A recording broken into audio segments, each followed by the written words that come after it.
তে বলা হয়েছে কোনো একটি অধিবৃত্তের পরিধি 36 সেন্টিমিটার। অন্য একটি আয়তক্ষেত্র আছে যার প্রস্থ অধিবৃত্তের ক্ষেত্রফলের 1/11 সমান। আবার আয়তক্ষেত্রটির আয়তন 168 বর্গ সেমি হলে তার পরিধি কত? তো দেখো, অধিবৃত্তের আকারটা অনেকটা এরকম হয়। তো এতটুক জায়গার পরিধি হলো πr, আর এটা হলো অধিবৃত্তের ব্যাস অর্থাৎ 2r। তো টোটাল পরিধি হবে πr প্লাস 2r। তো দেখো, এখান থেকে আমরা আর কমন নিতে পারি। কমন নিলে কি থাকবে? পায়ের ভ্যালু 22/7 প্লাস এটার সমান কি হবে? 36 হবে। তো যদি আমরা নিচে এলসিএম করি, উপরে 36 চলে আসবে, তো ওটার ভ্যালু কি? 36। 36 দিয়ে 36কে কাটো, আর এর ভ্যালু 7 চলে আসবে। তো অধিবৃত্তের ব্যাসার্ধ কত? 7। যদি 7 ব্যাসার্ধ হয়, তার ক্ষেত্রফল হবে হাফ পাই আর স্কোয়ার।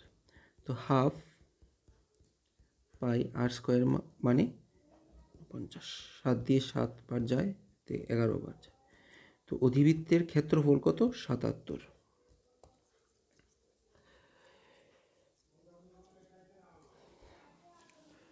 তো আমাদের বলা হয়েছে যে আয়তক্ষেত্রের প্রস্থ, অর্থাৎ আমরা প্রস্থকে বি দিয়ে যদি প্রেজেন্ট করি, তাহলে বির ভ্যালু কী হবে?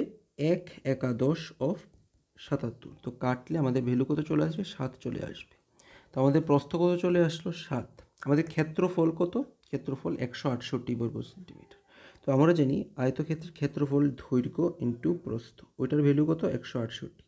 এর মধ্যে প্রস্থ যদি 7 হয়, তাহলে দৈর্ঘ্য কত হবে? 168কে 7 দিয়ে ভাগ করতে লাগবে। ভাগ করলে কত চলে আসবে? 2 বার 4 বার। তো আমাদের দৈর্ঘ্য কত চলে আসলো? 24। আমাদের কি প্রয়োজন? আমাদের প্রয়োজন আয়তক্ষেত্রটির পরিধি কত। তো আয়তক্ষেত্রের পরিধির সূত্র হলো 2 ইন্টু দৈর্ঘ্য প্লাস প্রস্থ।